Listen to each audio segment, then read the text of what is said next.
Bab 671. Ketika Su Xiao mengatakan ini, Dong Yuanyo dan yang lainnya terdiam sejenak. Dong Yuanyo tahu apa yang dimaksud Su Xiao, tetapi dia akan memisahkan mereka dari murid-muridnya. Dong Yuanyo tidak tahu apakah dia akan membuat murid-muridnya yang sudah berada dalam kekacauan semakin panik.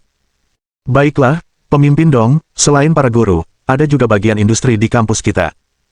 Selama murid-murid Sekte MA tidak ragu-ragu, mereka dapat diprioritaskan dalam berbagai pekerjaan. Bahkan mereka yang tidak mau bekerja dapat tetap tinggal di kampus sebagai staf. Apakah itu baik-baik saja? Ketika Dong Yuanyo dan Su Xiao serta yang lainnya berada dalam kebuntuan, Hu Da mulai membujuk mereka. Industri lain. Mendengar kata-kata ini dari Universitas Harimau, Dong Yuanyo segera teringat kekuatan Su Xiao. Bukan hanya kampus, tetapi juga industri holografiknya dan gudang virtual baru. Ini adalah kekayaan yang sangat besar, yang juga membuat Dong Yuanyo dan yang lainnya merasa bersemangat. Tidak apa-apa. Masih ada kekurangan tenaga kerja di beberapa tempat. Su tersenyum dan mengangguk. Dia tidak keberatan dengan pengaturan Hu Da. Bisa dikatakan bahwa selama hal itu tidak membahayakannya, Su Xiao umumnya tidak akan memperhatikannya. Lagi pula, dia tidak terlalu mempedulikannya. Segera, dia berkata kepada Dong Yuanyo, "Baiklah, kau akan bertanggung jawab atas penjualan industri holografik." Seperti sebelumnya, apakah itu baik-baik saja? Ketika Dong Yaoyo mulai keberatan, Su Xiao langsung membagi sebagian kepentingannya, sehingga orang-orang MAI dapat yakin bahwa selama teknologi inti terpenting ada di tangan, maka penjualan kepada siapapun tetap sama. Baiklah, saya setuju. Setelah mendengar kata-kata Su Xiao, para tetua Sekte MAI tidak khawatir. Kue yang diberikan Su Xiao kepada mereka jauh melebihi harapan mereka.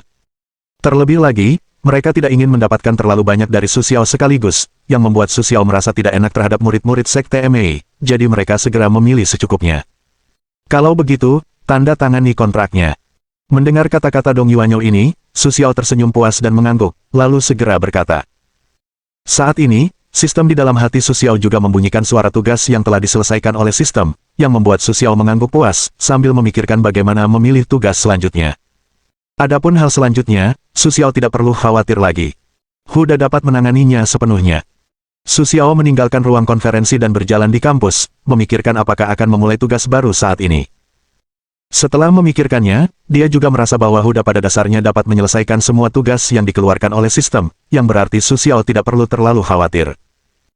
Tugas baru segera diberikan, tugas segera, jual setidaknya 10 juta gudang virtual, sebarkan gudang virtual ke jalanan dan gang, selesaikan hadiahnya, satu gudang virtual bisa mendapatkan sedikit poin pengetahuan, tanpa batasan, dalam 3 bulan dari sekarang. Melihat 4 kata, tugas segera, mulut Su Xiao tiba-tiba tersenyum puas.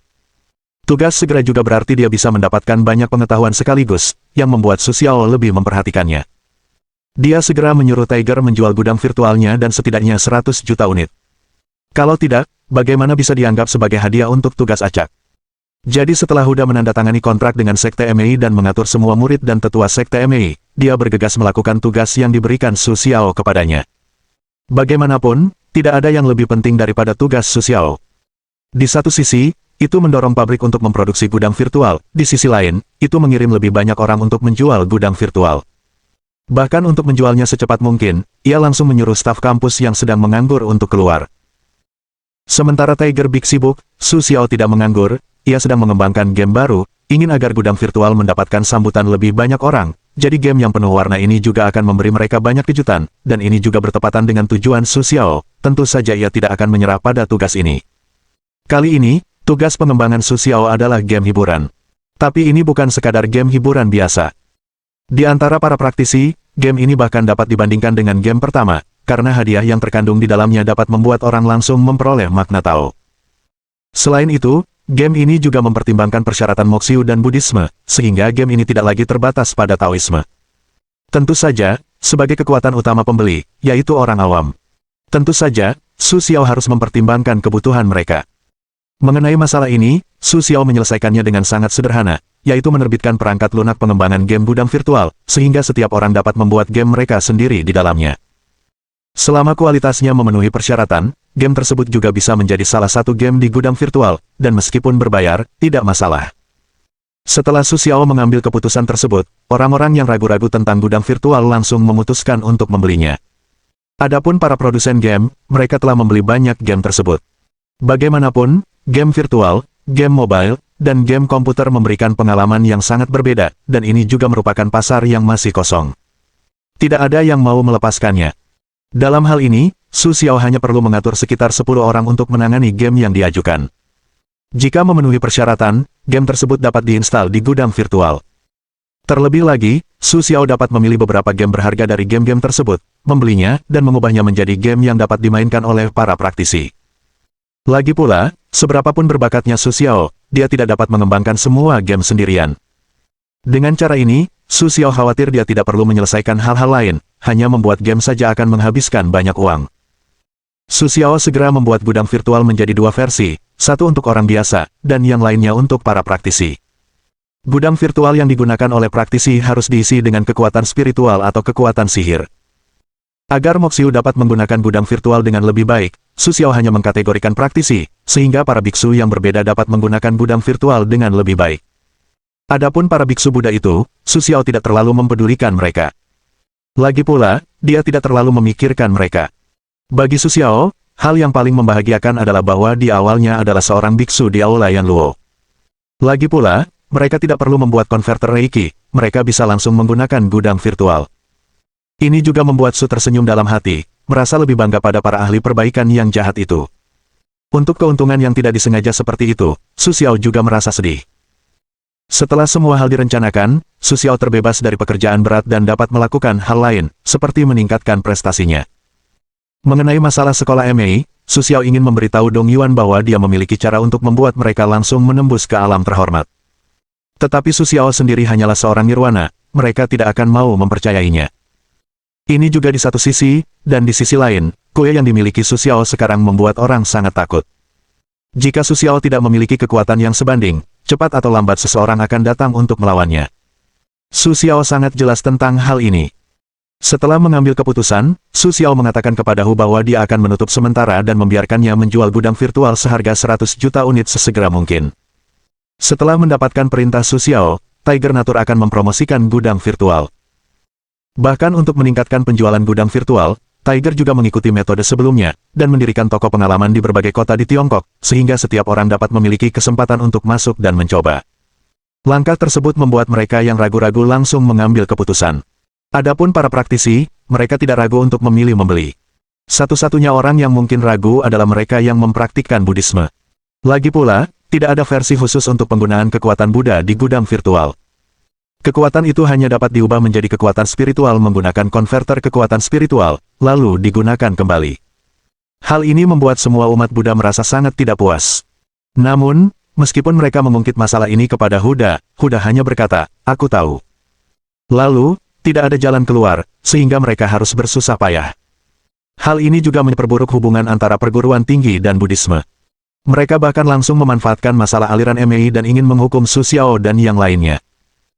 Namun, tanpa menunggu mereka menghasut orang-orang dari sekte lain, tetua sekte MAI yang dipimpin oleh Dong Yuanyou langsung memberitahu mereka tentang hilangnya leluhur sekte MAI, dan kemudian memberitahu mereka bahwa mereka, para tetua nirvana, secara alami akan pergi di awal upacara peringatan. Bahkan jika mereka menyelesaikan kultivasi seumur hidup mereka, mereka akan membuka upacara peringatan tersebut.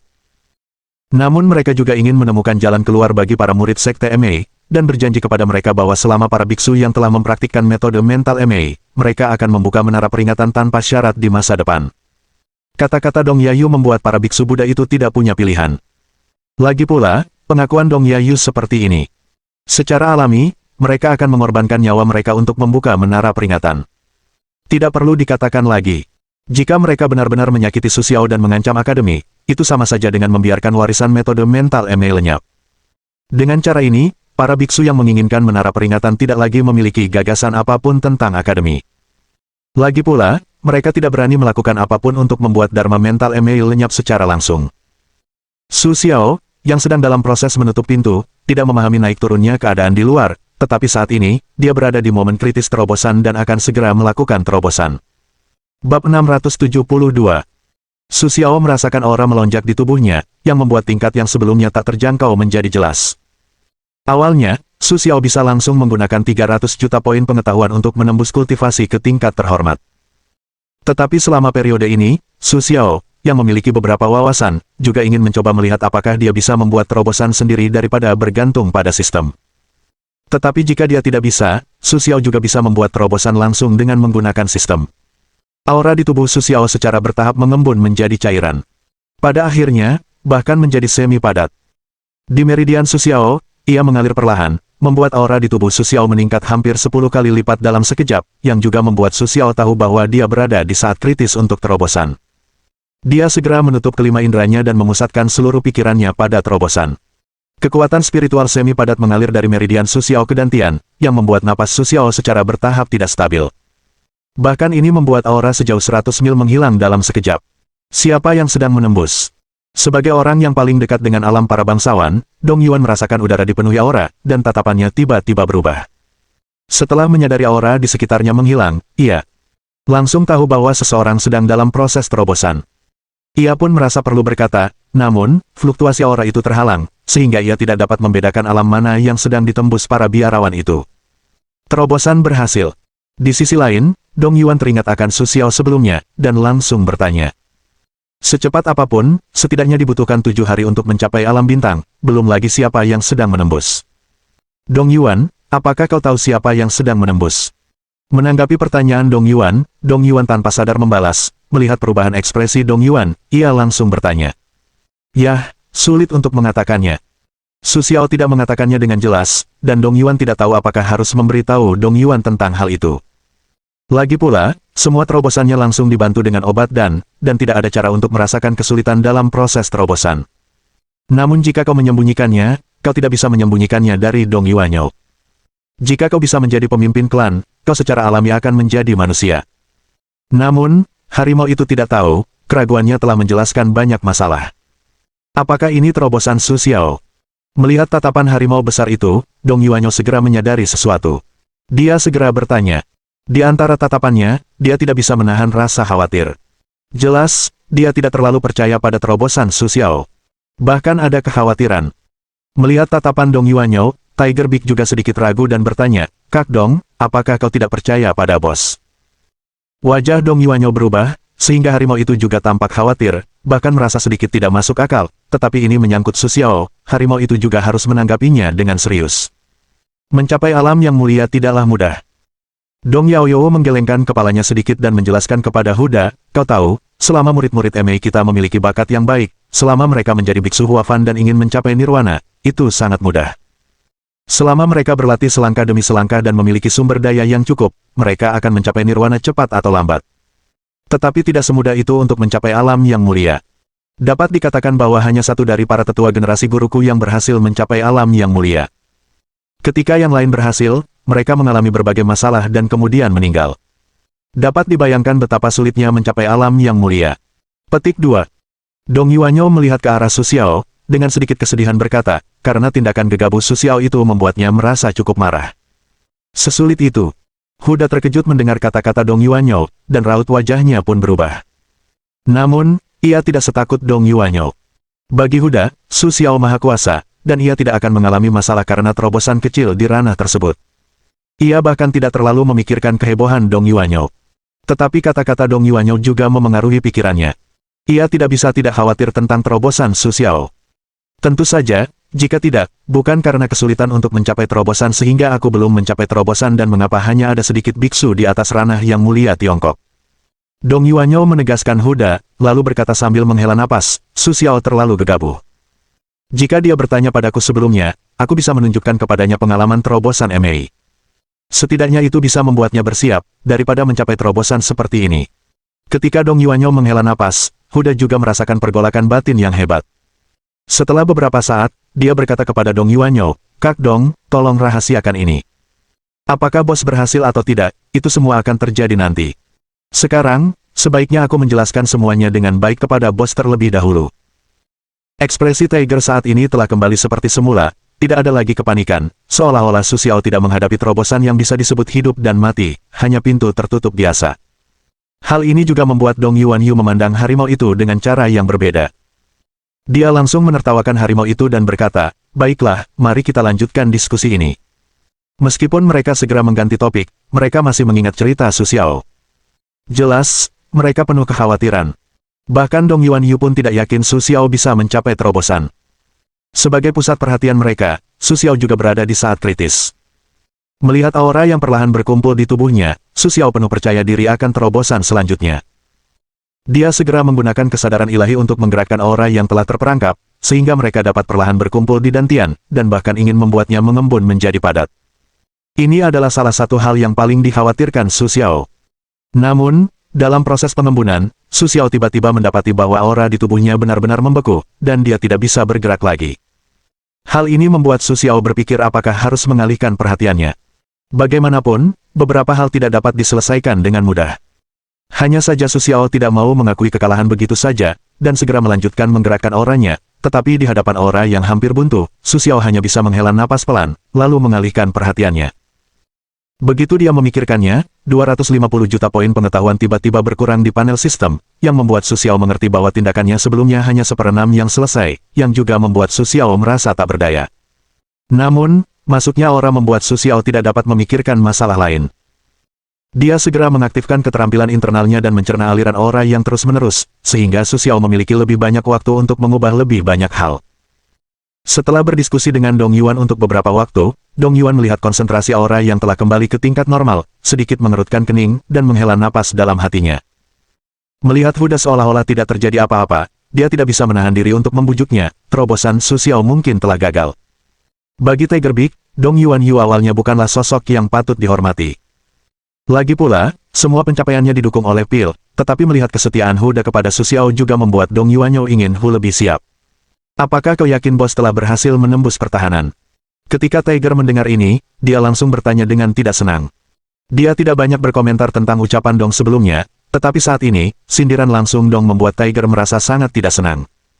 Dia bahkan berpikir bahwa Dong sedang mengutuk Su Xiao. Aku tidak yakin, tapi aku. Karena ketidaksenangan Tiger Beak, Dong Yuanyo juga bisa memahaminya, segera membujuk Tiger Beak dengan kata-kata halus, tetapi sebelum dia selesai, Tiger Beak langsung menyela ucapannya. Karena kau tidak yakin, lalu apa yang kau bicarakan? Selama bos belum keluar, semuanya masih belum pasti. Kenapa kau bilang bos gagal menembus pertahanan?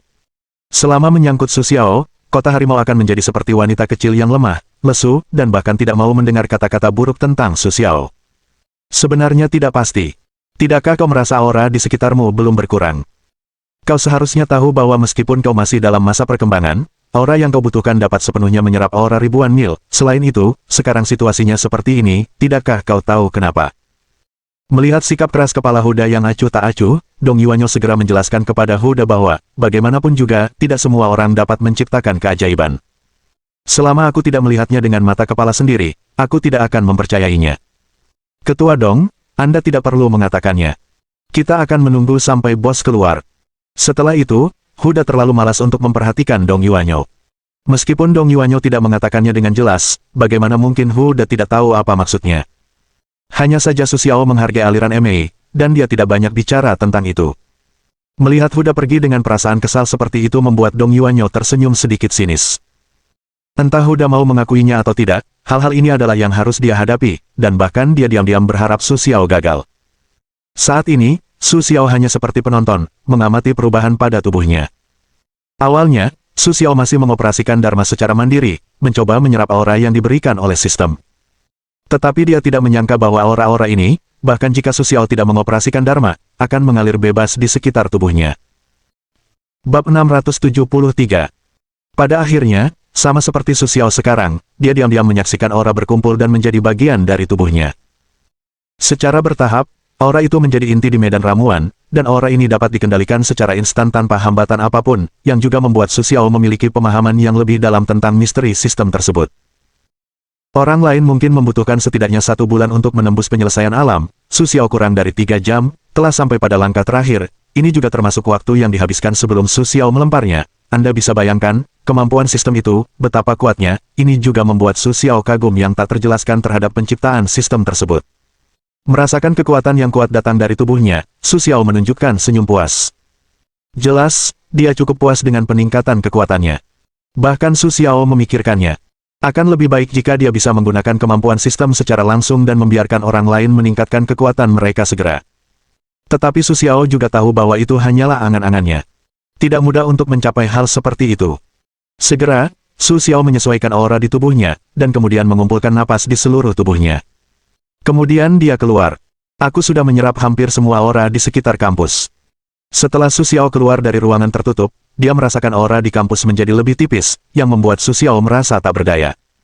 Meskipun dia berusaha sekuat tenaga menggunakan batu spiritual yang dibawanya, tidak mudah untuk menembus aura yang dibutuhkan. Oleh karena itu, meskipun Su Xiao tidak mau, dia harus menyerap aura di sekitarnya. Dalam sekejap, Su Xiao muncul di samping Huda dan berkata, "Huda, bagaimana dengan penjualannya? Apakah hasilnya sudah keluar?" Kemunculan Su Xiao mengejutkan Huda dan segera berkata kepadanya, "Bos, jangan khawatir, Anda telah menjual 80 juta unit. Penjualan global sedang berada di puncaknya. Pasti akan segera mencapai 100 juta unit." Tiger segera memberitahu Su Xiao tentang situasi penjualan beberapa hari terakhir, sehingga Su Xiao juga dapat memahami situasi spesifiknya. Setelah mendengar kata-kata Huda, Su Xiao mengangguk sedikit dan berkata, "Bagus sekali, teruslah bekerja keras dan jual 100 juta unit secepat mungkin. Jika bisa menjual lebih banyak, jual lebih banyak lagi." Su Xiao tidak ragu sedikit pun tentang kemampuan Huda. Tentu saja, dia memberikan hal penting seperti itu kepada Huda agar Huda dapat menyelesaikannya. "Jangan khawatir, bos. Saya yakin tidak lama lagi volume penjualan akan mencapai 100 juta. Su Xiao meyakinkan Su Xiao. Melihat pujian Su Xiao, membuat Su Xiao juga merasa puas, dan tak kuasa bertanya, "Bos, Anda berhasil menembus pasar." "Tentu saja, kau tidak tahu kemampuan bosmu. Itu hanya level kecil." "Apa maksudnya?" Su Xiao berkata dengan acuh tak acuh. Hal ini membuat Tiger Big yang tadinya khawatir, langsung merasa lega, dan berkata kepada Su Xiao, "Bagus sekali, bos. Bagaimana kalau kita rayakan?" Begitu Huda berpikir bahwa Su Xiao telah dipromosikan ke tingkat yang dihormati, dia merasa bahwa seluruh masa depan penuh harapan, yang bahkan membuat Huda lebih bersemangat daripada peningkatan kekuatannya sendiri. Bisa dibayangkan betapa bahagianya Huda. Setelah beberapa saat, tunggu sampai penjualan ini. Su Xiao awalnya ingin langsung menolak usulan Tiger, tetapi melihat ekspresi gembira Tiger, Su Xiao juga memilih untuk menunggu beberapa waktu. Jika hasil penjualannya bagus, Su Xiao tidak keberatan mengadakan apa yang disebut perayaan. "Jangan khawatir, bos. Anda akan puas dengan penjualannya." Kata-kata Su Xiao membuat Tiger merasa sangat senang dalam sekejap. Dia segera meyakinkan Su Xiao bahwa dia ingin bekerja lembur. "Ayo, aku percaya kau bisa melakukannya." Su Xiao mengangguk kepada Jenderal Harimau, dan langsung mengirimkan aura ke Jenderal Harimau, membuat Jenderal Harimau yang tadinya lelah, seketika merasa berenergi. Ini juga membuat Jenderal Harimau lebih percaya diri untuk hal selanjutnya. Setelah berbincang singkat dengan Huda, Su Xiao meninggalkan kampus untuk melihat apakah ada masalah. Lagi pula, anggota kampus terlalu rumit. Bahkan jika mereka hanya guru, mereka jauh lebih banyak daripada siswa. Apalagi masalah lainnya. "Selamat, bos." Melihat Su Xiao, mata Kim Yao Chun tiba-tiba berbinar. Dia menghampiri Su Xiao dan mengucapkan selamat. "Terima kasih." Melihat Kim Yao Chun yang gembira, Su Xiao mengangguk dengan sedikit puas, mengeluarkan batu safir, menyerahkannya kepada Kim Yao Chun, dan berkata, "Selamat menikmati. Berikan padaku, bos, dan aku harus menyimpannya." Kim Yao Chun bahkan tidak peduli apa yang diberikan Su Xiao padanya, jadi dia meletakkan barang-barang itu di tangannya dan berencana untuk melihatnya nanti. "Bos, mau kemana? Biarkan aku melihatnya bersamamu." Kemudian dia menghampiri Su Xiao dan berkata dengan hati-hati dan penuh semangat, "Ikuti." Karena sikap Kim Yao Chun yang terlalu berhati-hati, Su Xiao dengan santai mengabaikannya, mengangguk sedikit, mengucapkan sepatah kata dengan santai, dan langsung berjalan ke depan. Setelah mendapat izin dari Su Xiao, Kim Yao Chun langsung membawa safir ke dalam pelukannya, lalu terus mengikuti langkah Su Xiao, berniat untuk melihat apa yang akan dilakukan Su Xiao. Namun, tindakan Su Xiao bukanlah sesuatu yang bisa dia tebak. Terlebih lagi, Kim Yao Chun tidak ingin menebak tindakan dan niat Su Xiao. Dia hanya mengikuti Su Xiao dengan jujur. Ketika Su Xiao membutuhkan sesuatu, dia langsung membawanya kepadanya. Setelah menelusuri situasi di kampus, Su Xiao berencana untuk kembali ke kamarnya dan melanjutkan pekerjaannya. Kim Yao Chun tentu saja mengikutinya dengan patuh, sehingga Su Xiao tidak mempermasalahkannya. "Bos, apakah kau sudah berhasil menembus alam spiritual?" Setelah kembali ke rumah Su Xiao, Kim Yao Chun akhirnya tak tahan lagi dengan rasa ingin tahunya dan bertanya pada Su Xiao, "Bagaimana kau tahu?" Su Xiao sedikit memiringkan badannya, menatap Kim Yao Chun, membuat Kim Yao Chun langsung tak berani berpikir lebih dalam, langsung mengatakan apa yang ia pikirkan. "Aku juga mendengar kabar yang beredar secara diam-diam di kampus, mengatakan bahwa jika ingin menembus alam spiritual, kau mungkin akan mengalami krisis nyawa." Setelah Kim Yao Chun selesai berbicara, ia melihat keadaan Su Xiao. Ia tidak melihat ketidakpuasan di wajah Su Xiao. Ia segera melanjutkan, "Awalnya, kupikir itu omong kosong, tapi beritanya ternyata benar. Bahkan wajah kakak Hu pun tampak linglung akhir-akhir ini, jadi berita itu menyebar semakin luas. Dari mana kau mendengar itu? Mata Su Xiao sedikit menyipit. Ia tahu bahwa berita tentang keberhasilannya hanya berasal dari Huda. Namun, pengetahuan dan pengalaman Huda membuatnya mustahil untuk mengetahui kesulitan menembus alam spiritual. Jadi orang yang menyebarkan berita itu pasti orang lain. Hanya saja niat orang ini yang menjadi masalah. Su Xiao juga ingin tahu. Ya, itu berasal dari sekolah MA. Konon kepala sekolah Dong sendiri yang mengkonfirmasi. Kim Yao Chun sedikit gugup, tetapi setelah mengucapkan kata pertama, Kim Yao Chun segera tenang dan mengatakan apa yang telah didengarnya. MA, Dong. Su Xiao sedikit mengangkat sudut mulutnya, memperlihatkan senyum yang maknanya tidak diketahui. Su Xiao tentu tahu apa yang dipikirkan Dong Yuanyo, tetapi dia tidak menyangka pandangannya begitu sempit. Awalnya, Su Xiao berpikir bahwa setelah dia berhasil menembus batas, dia akan membantu Dong Yuanyo menembus batas, tetapi itu akan membutuhkan waktu. Berita apa yang kau dapatkan dari Aolayan Luo? Semuanya. Meskipun Su Xiao tidak setuju dengan rencana Kim Yao Chun, dia tidak menghentikannya. Dia hanya bertanya kepada Kim Yao Chun dengan samar-samar. Karena Kim Yao Chun berencana untuk dekat dengannya, dia harus membuktikan nilainya. Jika tidak, Su Xiao tidak akan menerima sembarang orang. Tidak ada berita tentang Aolayan Luo. Aku hanya mendengar dari desas-desus bahwa Tianxiang, pemimpin Aolayan Luo, berkata, jika kau benar-benar muncul, bos, belum terlambat baginya untuk keluar dan memperebutkan kekuasaan. Tidak perlu mengambil tindakan apapun sekarang untuk menghentikan iblis-iblis itu. Petik 1 petik 2. Setelah mendapatkan persetujuan Su Xiao, Kim Yao Chun dengan percaya diri menceritakan apa yang telah dia pelajari. Karena dia ingin Su Xiao dimanfaatkan kembali, Kim Yao Chun tentu saja harus membuktikan kemampuannya. Itu cukup sesuai dengan gaya mereka. Su Xiao tidak terkejut bahwa Tianxiang akan mengatakan kata-kata ini. Bagaimanapun, Moxiu adalah sekelompok orang yang menghormati kekuatan mereka. Jika Su Xiao pergi, kekuatan harimau jelas tidak akan mampu menundukkan mereka. Oleh karena itu, tidak mengherankan jika mereka membuat pilihan seperti itu. Setelah mencerna berita itu dalam pikirannya, Su Xiao menatap Kim Yao Chun dan bertanya, bagaimana dengan kekuatan lain? Kau mengatakan semuanya sekaligus. Berita Kim Yao Chun cukup berharga. Su Xiao berencana untuk melihat seberapa kuat Kim Yao Chun.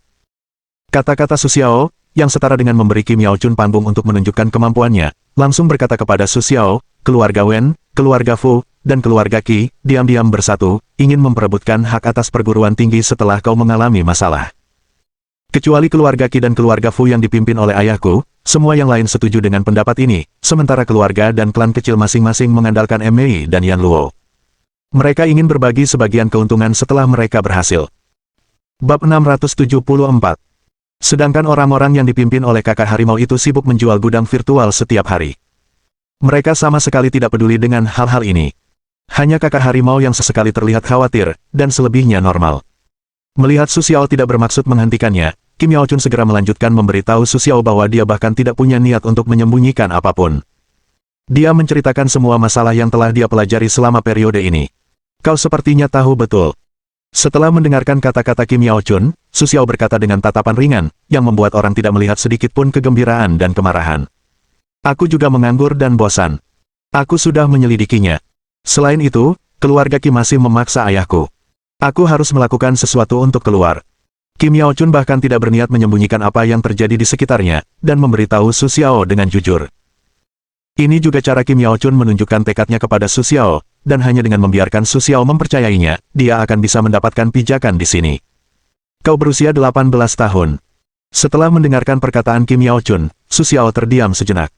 Kemudian dia bertanya pada Kim Yao Chun seolah-olah dia teringat sesuatu. Ya, Pak, saya baru saja berusia 18 tahun bulan lalu. Mendengar perkataan Su Xiao, hati Kim Yao Chun tiba-tiba dipenuhi semacam dugaan, tetapi di sela-sela itu, pipi merah muda Kim Yao Chun memerah, dan wajahnya juga sedikit malu. Kalau begitu, masuklah ke kampus. Perkataan Su Xiao selanjutnya membuat pikiran Kim Yao Chun kosong. Segera, Kim Yao Chun hanya mengangguk setuju. Oh. Su Xiao menyadari sikap Kim Yao Chun. Dia menatap Kim Yao Chun dengan heran. Melihat tatapannya, dia segera berkata, saat kamu lulus, kamu akan memiliki cukup kekuatan untuk membicarakannya. Selama masa kuliah ini, kamu harus lebih memperhatikan situasi di kampus. Pak, saya tahu apa yang harus saya lakukan. Meskipun Kim Yao Chun merasa sedikit kecewa, dia juga tahu bahwa perilaku Su Xiao adalah yang terbaik untuknya. Jika dia bisa lulus dari perguruan tinggi, atau bahkan menjadi guru di perguruan tinggi, maka dia layak berdiri di samping Su Xiao. Melihat Kim Yao Chun ingin memahami masalah ini, Su Xiao berkata kepada Kim Yao Chun, biarkan ayahmu datang ke perguruan tinggi, lalu biarkan si harimau yang mengaturnya. Su Xiao juga merasa kasihan pada Kim Yao Chun, dan dia juga memiliki kemampuan, jadi dia bermaksud membiarkan Kim Yao Chun melakukan semuanya untuknya tanpa perlu khawatir. Terima kasih, bos. Kata-kata Su Xiao membuat Kim Yao Chun langsung bersemangat. Alasan mengapa dia berusaha keras untuk mencari tahu berita ini adalah agar bisa berada di samping Su Xiao, ini hanya agar ayahnya bisa keluar dari keluarga Qi. Namun, di luar dugaan, Su Xiao setuju dengan senang hati, yang membuat Kim Yao Chun semakin menyayangi Su Xiao. Su Xiao kemudian menjelaskan dua kata, lalu langsung berbalik dan pergi. Mengenai pikiran Kim Yao Chun, Su Xiao tidak perlu khawatir menebak-nebak. Lagi pula, selama dia tidak mengkhianatinya secara langsung, Su Xiao tidak keberatan memanfaatkannya kembali. Dalam beberapa hari berikutnya, dengan dukungan kuat Su Xiao, Huda meningkatkan penjualan gudang virtual ke level baru, dan bahkan menjadikan gudang virtual sebagai barang kebutuhan setiap rumah tangga. Terlebih lagi, gudang virtual, sampai batas tertentu, dapat menggantikan tidur, yang juga membuat orang-orang yang mampu membeli gudang virtual satu demi satu, hanya untuk menambah waktu setiap hari, atau menambah waktu bermain, bekerja, atau belajar, singkatnya, gudang virtual telah menjadi barang kebutuhan di rumah. Ketika Su Xiao melihat bahwa tugas telah selesai, dia mencapai 150 juta. Dia cukup puas dengan metode penjualan Tiger. Dia segera memanggil Tiger dan berkata, aku telah melakukan pekerjaan yang baik selama periode ini. Hadiah apa yang kau inginkan? Hadiah untuk jasa yang berjasa dan hukuman untuk kesalahan. Ini juga merupakan cara Su Xiao. Terlebih lagi, Huda telah mencapai prestasi besar, jadi Su Xiao tidak akan memperlakukannya dengan buruk. Hadiah, aku benar-benar tidak tahu apa yang kuinginkan. Berikan saja semua yang kubutuhkan. Kalau tidak, kau bisa melakukannya sendiri. Setelah mendengar kata-kata Su Xiao, Huda langsung merasa malu. Su Xiao, pengikut Huda, meskipun tidak memiliki pengaruh sebesar Su Xiao, sama sekali tidak kekurangan kekuasaan dan kekayaan. Selain itu, Su Xiao bukanlah orang yang akan memperlakukan bawahannya dengan buruk. Selama bertahun-tahun, kekayaan Huda tidak kalah berharganya dengan kekayaan seorang pria kuat di Nirvana Tiger, dan ia juga memiliki sebagian saham grup Su, yang harganya sangat tinggi. Kau begitu ceria. Su Xiao juga merasa sedikit malu dengan permintaan Huda. Dia segera memikirkannya dan berkata kepada Huda, baiklah, sebaiknya aku meningkatkan kekuatanmu dan menaikkanmu ke Nirvana. Saat waktunya tiba, kau akan lebih nyaman dalam manajemen. Setelah berpikir sejenak, Su Xiao tidak menemukan hadiah untuk Huda. Dia langsung memberitahu harimau bahwa dia baru saja mendapatkan harta karun, yang juga dapat digunakan untuk meningkatkan kultivasi harimau. Kalau begitu, aku tidak perlu bekerja keras, tapi itu terlalu membosankan. Prestasi Huda pada dasarnya dipromosikan oleh Su Xiao, jadi dia tidak merasakan kerja keras dalam kultivasi. Karena itu, ketika berlatih, dia selalu merasa kecepatannya terlalu lambat, yang membuat Huda sedikit tidak sabar. Saat ini, dia lebih baik membeli perusahaan atau mencari bakat, yang jauh lebih menarik daripada kultivasi. Tetapi dia juga tahu bahwa kultivasi di perguruan tinggi yang didominasi biksu ini tidak cukup, jadi dia tidak punya cara untuk mengelola para biksu di sini. Karena itu, meskipun tidak sabar, Huda akan berlatih selama 1 atau 2 jam setiap hari, sehingga kultivasinya tidak akan naik tetapi malah turun. Lebih penting lagi, Huda tidak akan punya semangat untuk melakukannya. Kemarilah. Su Xiao juga malas memperhatikan pikiran Huda. Su Xiao juga tahu kemalasan Huda dalam kultivasi. Jika tidak, dia tidak perlu berpikir keras tentang bagaimana meningkatkan kultivasi Huda. Meskipun Huda malas dalam hal ini, dia memiliki pengalaman tinggi dalam manajemen. Jika tidak, Su Xiao tidak akan bisa memanfaatkannya seperti ini. Seketika itu juga, Su Xiao berteriak pada harimau itu, lalu mengeluarkan sebuah manik merah tua, meletakkannya di mulut besar harimau itu dan berkata, masukkan ke mulutmu, jangan ditelan. Bos, apa ini? Harimau besar menuruti Su Xiao, memasukkan manik itu ke mulutnya, lalu bertanya dengan sedikit penasaran. Ini adalah mutiara pengumpul jiwa. Ada beberapa jiwa sisa para biksu di dalamnya. Kau bisa menanamkan pengalaman pribadi mereka ke dalam dirimu. Maka kau tidak akan kekurangan keadaan pikiran. Jika kau memiliki keadaan pikiran yang cukup, maka kultivasimu secara alami akan mencapai tingkat kanal. Su Xiao menjelaskan kepada Huda bahwa yang paling kurang dimiliki Huda adalah suasana hati. Jika suasana hatinya cukup, Su Xiao memiliki pil dan aura, yang dapat mengisi auranya. Tetapi suasana hati bukanlah sesuatu yang dapat digantikan oleh batu spiritual. Bahkan permainan virtual yang dibuat sebelum Su Xiao pun tidak dapat menggantikannya. Paling-paling, hanya dapat sedikit ditingkatkan. Itu saja. Itu hal yang bagus. Jenderal Harimau mengeluarkan Juhunzu dari mulutnya. Sesuai dengan cara Su Xiao berkata, ia bermeditasi dengan posisi bersila, menahan napas, dan mulai merasakan Juhunzu pada pengalaman suasana hatinya. Dalam pengalaman suasana hati Jenderal Harimau, Su Xiao tidak berdiam diri, ia segera mencari tugas baru. Membantu seorang bawahan menembus ke alam tertinggi, hadiah tugas, 50 juta poin pengetahuan. Tugas baru ini juga sesuai dengan harapan Su Xiao, dan sepenuhnya sejalan dengan rencananya. Namun Su Xiao perlu memikirkan siapa yang dapat ia bantu untuk menembus alam tertinggi. Pada prinsipnya, cara terbaik adalah membantu Dong Yuanyo. Ini juga dapat menyelesaikan masalah sekolah MA.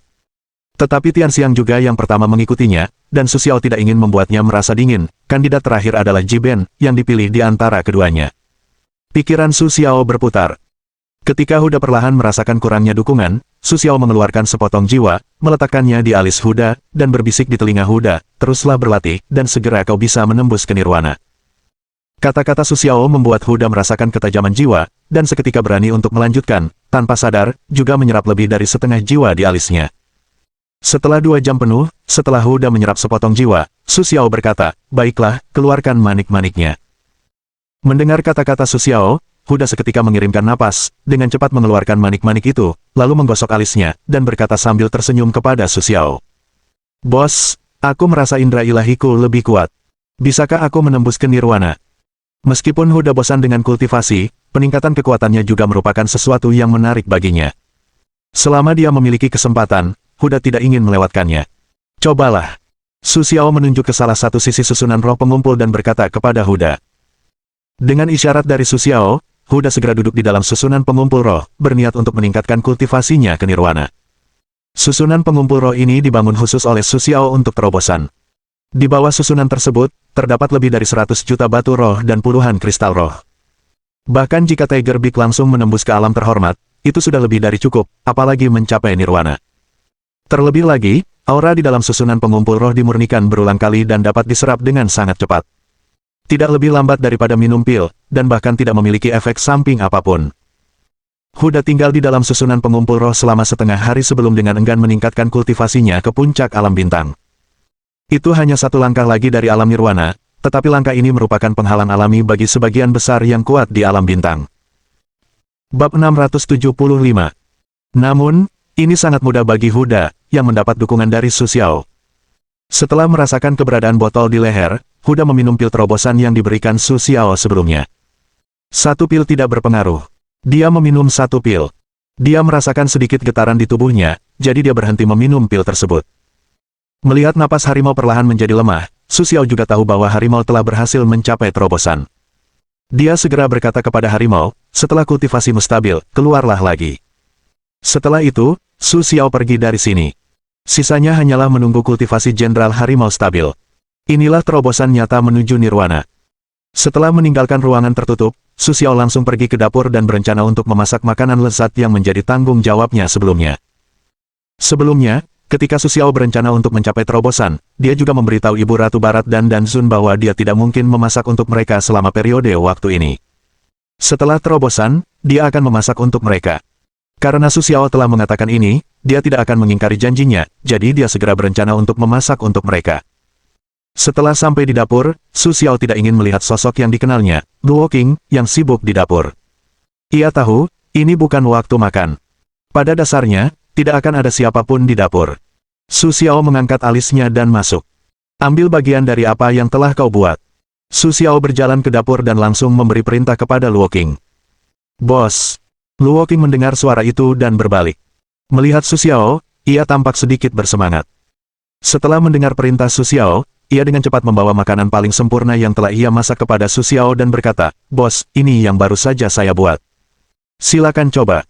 Luo Qing dengan percaya diri membawa makanannya kepada Su Xiao. Selama ini, makanan yang ia masak telah dipuji oleh para koki. Bahkan semua orang yang telah mencicipi masakannya berpikir bahwa ia bisa menjadi guru. Tentu saja, ia juga ingin mendapatkan pujian dari Su Xiao. Selain itu, ia mulai belajar memasak untuk mendapatkan perhatian Su Xiao. Meskipun ia juga jatuh cinta pada memasak, pujian Su Xiao juga merupakan hal yang sangat penting baginya. Aku akan mencobanya. Melihat kepercayaan diri Luo Qing, Su Xiao juga memiliki beberapa harapan.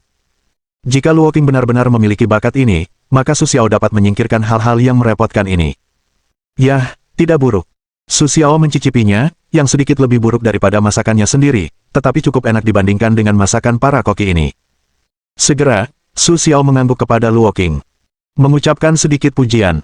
Mendengar kata-kata persetujuan Su Xiao, hati Luo Qing dipenuhi rasa puas.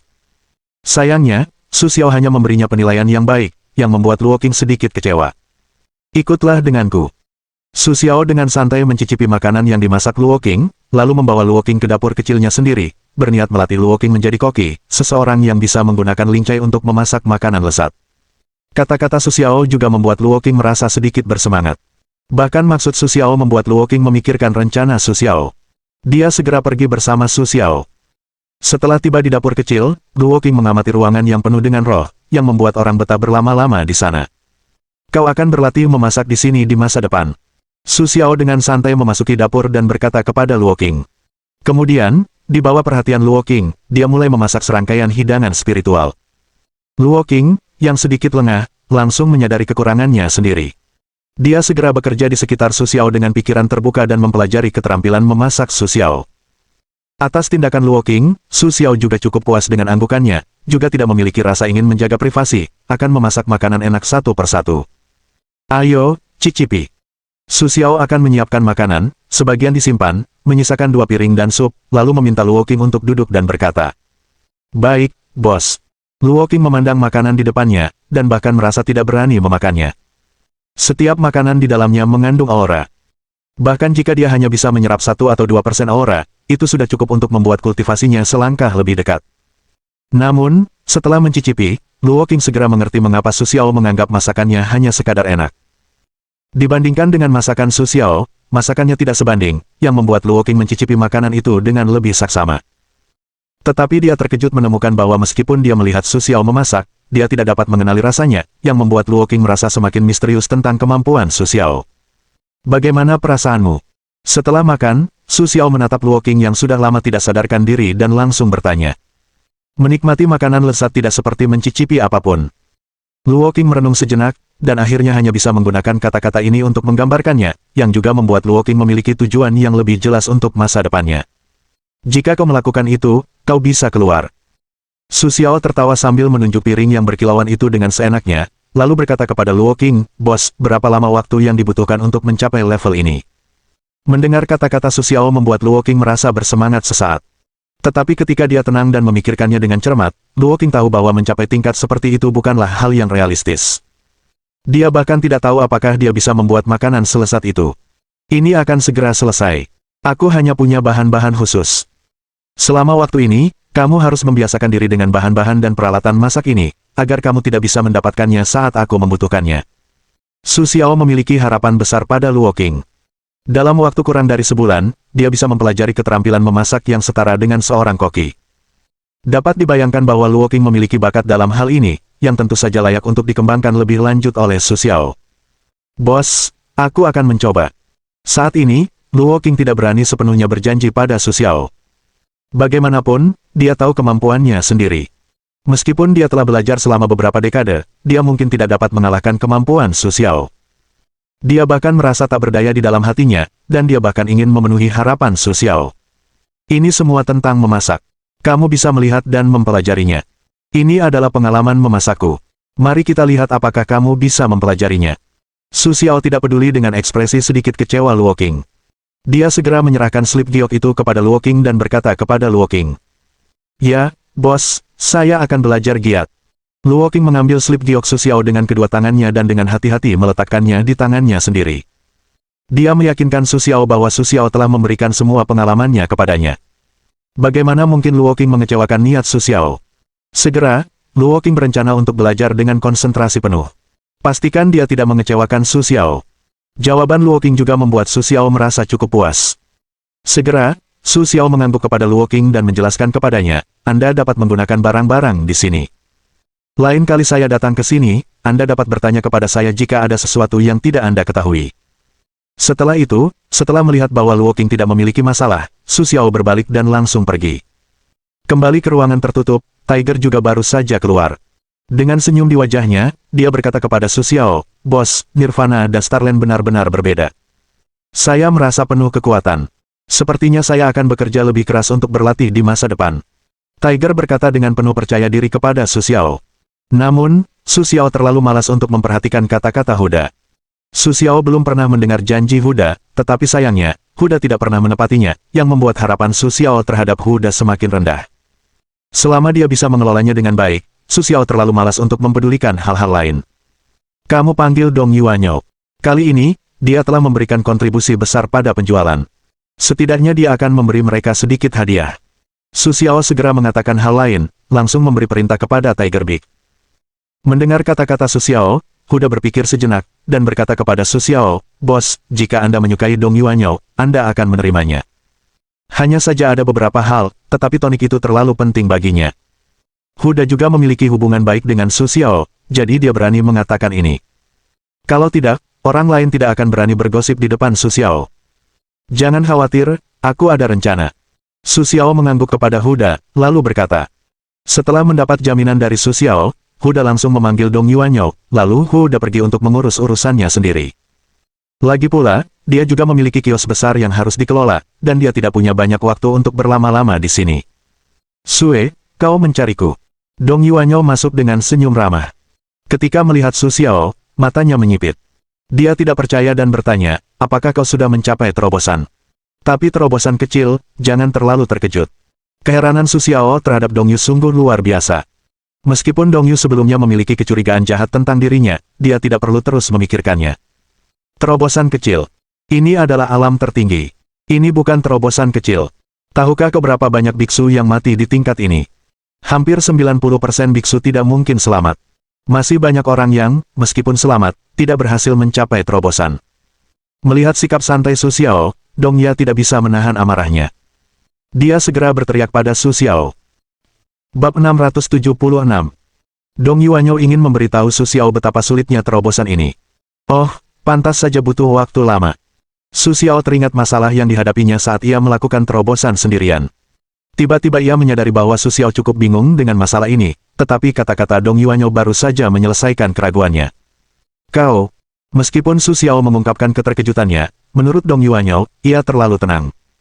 Ia segera berkata kepada Su Xiao, "Kau terlalu tidak tahu berterima kasih." Dong Yuanyo ingin menegur Su Xiao beberapa kata, tetapi melihat tatapan dan ekspresi gelap Su Xiao, ia segera kehilangan keberanian untuk melanjutkan bicara. Ia dengan cepat berkata kepada Su Xiao, "Aku belum mengucapkan selamat atas keberhasilan terobosanmu." Jika bukan karena wajah Dong Yuanyo yang tidak begitu kaku, Su Xiao mungkin akan mengira kata-katanya tulus. Namun, tidak mudah bagi Dong Yuanyo untuk menyembunyikan tatapan mata Su Xiao.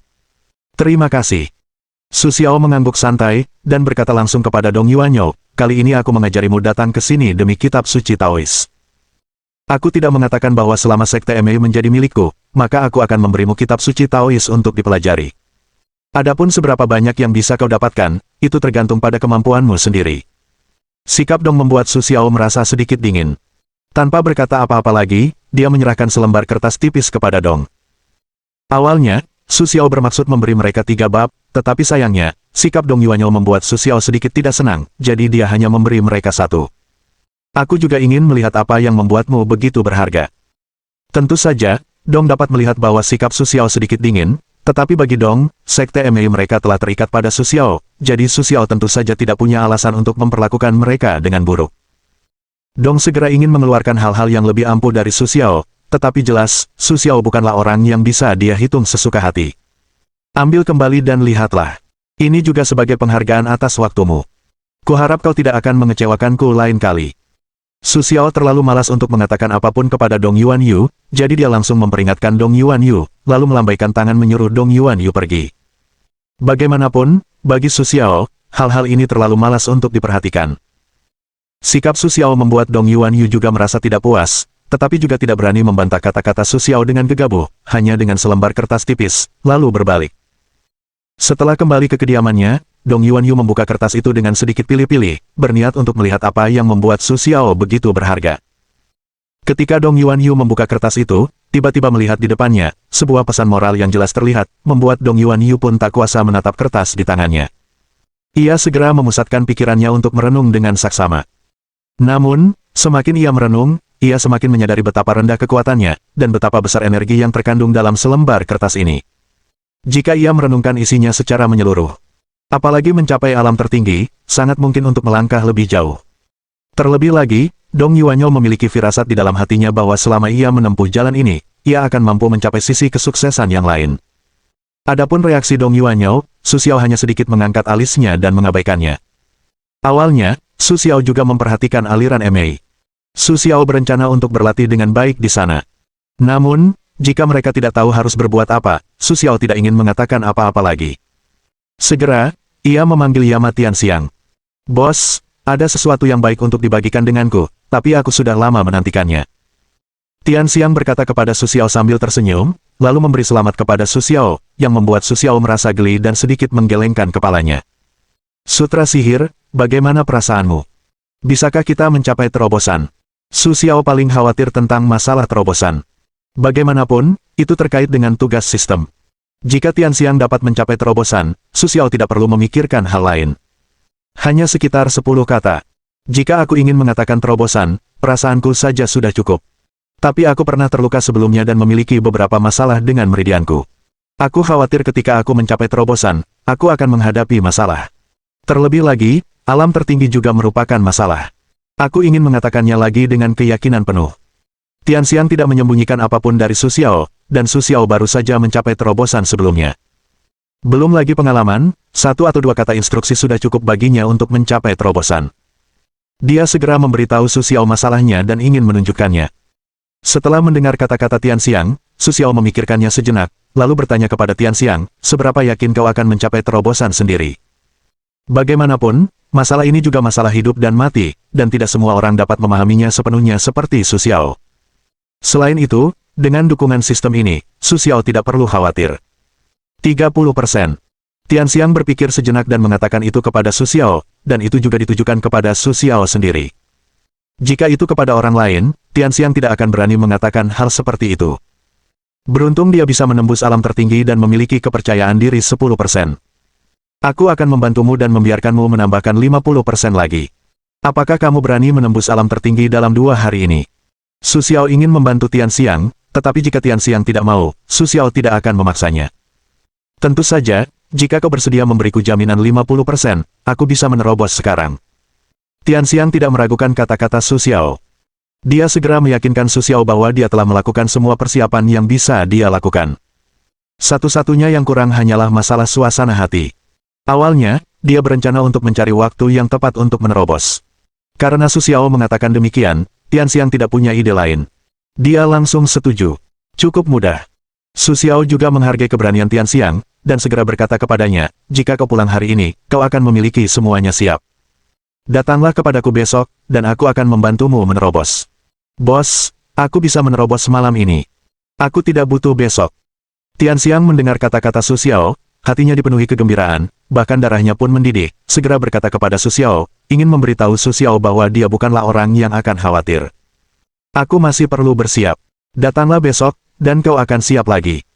Su Xiao juga sangat memahami kegembiraan Tianxiang, tetapi Su Xiao tidak bermaksud membiarkan Tianxiang langsung mencapai terobosan.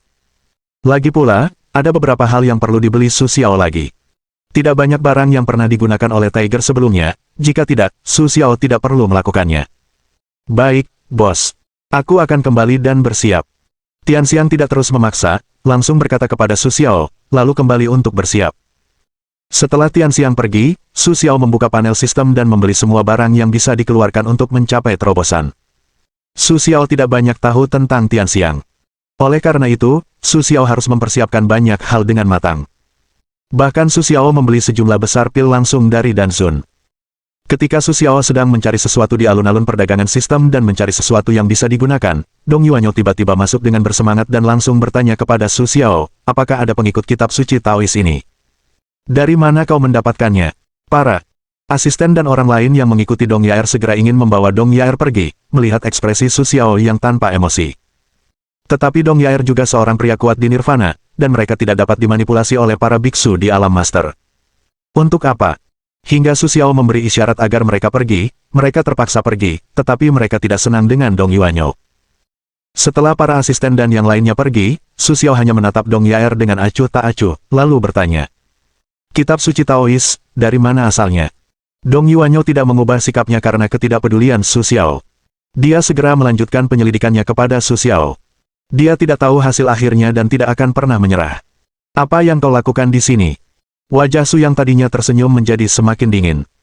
Namun, saat ini, Dong Yuanyo, yang baru saja terpesona oleh kegembiraan yang luar biasa, tidak memperhatikan tatapan Su Xiao, dan menjadi acuh tak acuh. Aku hanya bertanya, bisakah kau memberiku kitab suci Taois? Tidak bisakah kau memberitahuku asal-usulnya secara spesifik? Pertanyaan Su Xiao membuat Dong Yuanyo sedikit tidak puas. Bahkan setelah mendapat kabar bahwa Tianxian telah memiliki sutra ajaib sejak lama, hatinya menjadi semakin tidak seimbang, dan dia ingin mendapatkan foto-foto selanjutnya dari Su Xiao. Tidak berkomentar. Kesabaran Su Xiao terhadap Dong Yuanyo semakin menipis. Dia bahkan ingin mengusirnya langsung. Dia juga sedikit bingung. Ketika dia melihat Dong Yuanyo sebelumnya, dia tidak merasa bahwa dia begitu tidak masuk akal. Tapi sekarang, sepertinya dia benar-benar cukup emosional. Kau tidak bisa memberitahuku hal kecil itu. Aku sudah memberimu MA. Bukankah seharusnya kau memberi sesuatu? Bahkan jika kau tidak memberitahuku asal-usulnya, kau harus memberiku bab-bab selanjutnya. Melihat sikap dingin Su Xiao, Dong Yayu langsung berkata kepada Su Xiao, bahkan mengatakan apa yang dipikirnya. Mendengar kata-kata Dong Yayu, tatapan Su Xiao tiba-tiba menjadi dingin. Momentum alam tertinggi langsung menyelimuti Dong Yayu, membuatnya tidak bisa berkata apa-apa. Bab 677.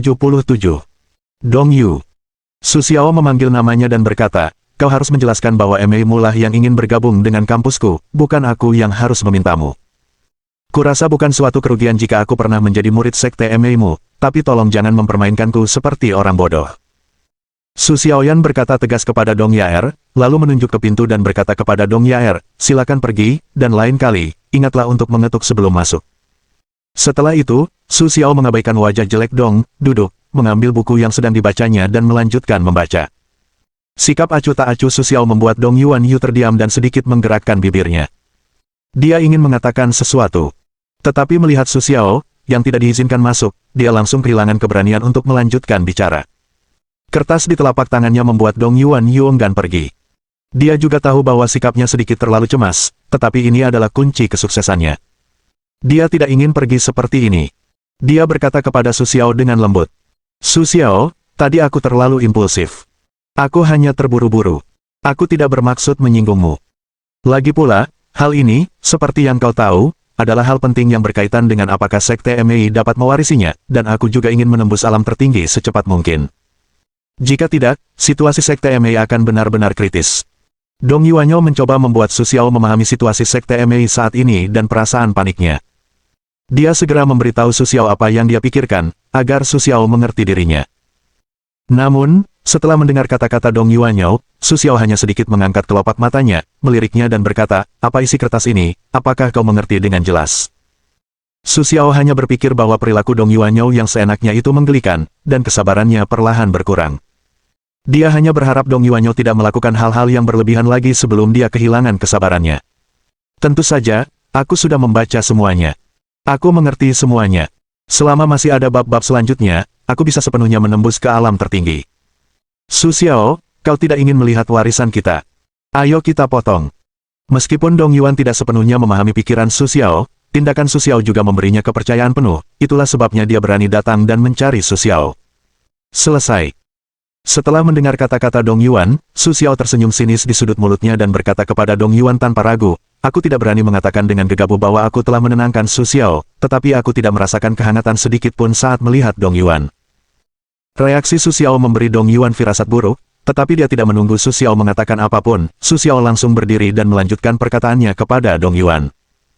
Dalam hal ini, kau, Su Xiao, benar-benar tidak mampu menerima tawaran MA ini, atau lebih baik kau pergi saja. Aku tidak akan menarik kembali sumber daya yang telah kuberikan sebelumnya. Adapun tindakanmu di masa depan, itu tidak ada hubungannya denganku. Setelah melihat perilaku Dong Yuanyo, Su Xiao merasa sangat dingin padanya. Dia tidak ingin mengatakan apapun kepada Dong Yuanyo, dan bahkan berencana untuk memutuskan hubungan dengannya secara langsung. Bagaimanapun, sistem tidak memiliki persyaratan. Setelah Su Xiao menerima sekte MA, dia tidak bisa melepaskannya. Tidak, Sue. Bagaimana kau bisa melakukan itu? Reaksi Su Xiao di luar dugaan Dong Yuanyo. Awalnya, dia mengira Su Xiao sangat mementingkan sekolah MA. Dia mengambil alih peran sekolah MA dan meminta beberapa hal kepada Su Xiao. Su Xiao tidak punya alasan untuk menolak. Namun, dia tidak menyangka Su Xiao ingin memutuskan kontak dengan sekolah MA dengan begitu mudah. Dia langsung merasa sangat bingung. Kenapa tidak? Ini kampusku. Apa kau peduli dengan apa yang ingin kulakukan? Su tersenyum dan melirik Dong Yuanyou, lalu langsung mengusirnya. Dia tidak ingin mendengarkan omong kosongnya lagi. Setelah Dong Yuanyou pergi, Huda menelepon Su Xiao dan menanyakan hal-hal ini. Bos, apakah Anda benar-benar ingin mengusir sekte MA? Mengenai tindakan Su Xiao, Huda tidak punya pendapat, hanya saja tidak mengerti perintah Su Xiao, dan Huda tidak tahu harus berbuat apa selanjutnya. Dia langsung berencana untuk bertanya pada Su Xiao. Mari kita lihat. Jika mereka terus seperti ini, lebih baik kita usir saja. Lebih mudah. Su Xiao berpikir sejenak, tetapi tetap tidak langsung melukai si pembunuh. Bagaimanapun, keserakahan Dong Yuanyou seharusnya tidak ditanggung oleh seluruh sekte sekolah MA, tetapi premisnya adalah Dong Yuanyou bisa mengetahui kepatutannya, jika tidak, Su Xiao tidak akan keberatan menyingkirkannya. Baiklah, aku tahu harus berbuat apa. Aula Harimau juga memahami maksud perkataan Su Xiao, dan segera mengangguk kepada Su Xiao. Menurut maksudnya sendiri, ia berencana untuk menangani masalah sekolah MA. Karena Su Xiao tidak berani melihat gaya sekolah MA, ia akan mengganti orang yang bertanggung jawab atas sekolah MA. Jika tidak, sekolah MA harus pergi. Sudah pasti tidak semua orang di sekolah MA ingin bersikap tidak sopan seperti Dong Yaoyou. Setelah permintaan Huda diajukan, sekte MA tiba-tiba menjadi hening. Namun, keesokan harinya, orang yang bertanggung jawab atas sekte MA menjadi seorang wanita biasa. Prestasi Jim Yaoyue tidak kalah dengan Dong Yuanyou, tetapi orang ini, yang telah dihubungi Huda, adalah orang yang baik. Benar saja, setelah menjabat, ia segera menyelesaikan masalah sekte MA, dan langsung mengizinkan semua murid untuk belajar. Adapun para tetua, mereka yang suka menyendiri, semuanya tinggal di tempat pengasingan kampus, dan kemudian menggantungkan nama guru mereka. Sedangkan yang lain, ia menempatkan mereka di luar untuk mengelola industri sekte MA, dan bahkan Dong Yaoyou pun diatur olehnya untuk pergi dan menjaga gunung MA ketika sampai di sana. Melihat perubahan ini, Huda cukup puas, tetapi pada akhirnya, nasib mereka bergantung pada keputusan Su Xiao, yang diketahui semua orang. Su Xiao tidak peduli dengan situasi sekte MA saat ini. Setelah Tianxiang datang lagi, Su Xiao langsung membawa Tianxiang ke ruangan tertutup dan memberikan Tianxiang semua rencana yang telah ia persiapkan tadi malam. Selama Tianxiang mengikuti rencana yang diberikannya, apapun rencananya, ia dapat langsung menembus ke alam yang mulia. Setelah Su Xiao memberikan semua itu kepada Tianxiang, kekhawatiran terakhir di hatinya langsung hilang. Jelas sekali, persiapan sempurna Su Xiao membuat Tianxiang terharu. Bahkan dia sendiri tidak berani menjamin bahwa dia akan mampu mempersiapkan hal-hal yang begitu sempurna dan memadai, tetapi dia tidak menyangka Su Xiao telah menyiapkan semuanya untuknya. Terobosan yang bagus, aku akan menunggu kabar baikmu. Ketika Tianxiang dipenuhi emosi, Su Xiao menepuk bahunya dan berkata, "Jangan khawatir, bos. Aku akan membuat terobosan." Saat ini, Tianxiang memiliki kepercayaan diri 90% dalam pikirannya. Selama dia tidak menghadapi masalah besar, mudah untuk menembus batasan. Karena itu, Tianxiang menganggap Su Xiao lebih serius, dan bahkan memujanya seperti dewa. Untuk pemujaan Tianxiang, Su Xiao hanya tersenyum dan tidak memperhatikannya. Lagi pula, Su Xiao hanya melakukan beberapa hal dengan santai. Lagi pula, tidak semua orang bisa melakukan hal-hal ini dengan baik. Dia hanya berharap Tianxiang tidak akan mengecewakannya. Su Xiao segera pergi ke ruangan tertutup atau bahkan kampus. Selama waktu ini, Su Xiao tidak keluar untuk berjalan-jalan, dan bahkan dia merasa sedikit tidak sabar. Tentu saja, Su Xiao tidak ingin melewatkan waktu yang menyenangkan seperti itu, dan segera ingin pergi jalan-jalan. Tetapi ketika dia tidak ingin keluar dari kampus, dia melihat Kim Yao Chun yang sedang bersiap untuk pergi. Melihat Su Xiao, Kim Yao Chun segera mendengar suara mobil dan menyapa Su Xiao, "Bos, maukah Anda pergi keluar dengan saya? Kabarnya ada lelang barang antik hari ini. Semua barang di dalamnya baru saja digali." Kim Yao Chun berkata dengan sedikit menggoda Su Xiao, karena pergi keluar bersama Su Xiao membuat Kim Yao Chun merasa sangat menantikannya, tetapi dia hanya bisa sedikit memberi isyarat, dia tidak berani dengan gegabah mengajak Su Xiao. "Baiklah, pergilah dan lihat-lihat." Su Xiao kebetulan sedang menganggur, tanpa tujuan, dan tidak keberatan dengan pemikiran cermat Kim Yao Chun. Benar saja, setelah mendengar Su Xiao, wajah Kim Yao Chun tiba-tiba menjadi sangat gembira, dan segera mengantar Su Xiao ke jalan budaya. "Bos, ini adalah jalan budaya yang baru muncul di kota X beberapa tahun terakhir. Yang dijual di sini pada dasarnya adalah barang antik atau produk buatan tangan, dan jalan ini juga merupakan jalan yang mendapat perhatian khusus dari kota X." Kim Yao Chun tidak tahu apakah Su Xiao mengetahuinya, tetapi dia juga memberikan pengantar singkat kepada Su Xiao dalam beberapa kata, yang membuat Su Xiao merasa yakin dan mengerti. Suasananya bagus. Untuk pengantar Kim Yao Chun, Su Xiao hanya mendengarkannya dengan santai, dan tidak melakukan apapun. Bahkan untuk hal-hal yang dibesar-besarkan oleh para pedagang, dia tidak memperhatikannya. Lagi pula, tidak semuanya layak untuk dilihat. Namun, Su Xiao tidak menolak, yang membuat Kim Yao Chun sangat puas. Dia segera mengajak Su Xiao berjalan-jalan di jalan. Bab 678. Di sepanjang jalan sederhana itu, mereka berjalan perlahan, yang membuat Kim Yao Chun merasa tua dan kesepian. Diam-diam, pipi Kim Yao Chun sedikit memerah. Su Xiao tidak memperhatikan hal-hal di sini, terutama setelah melihat beberapa barang buatan mesin yang jelas, Su Xiao menjadi semakin malas untuk memperhatikan.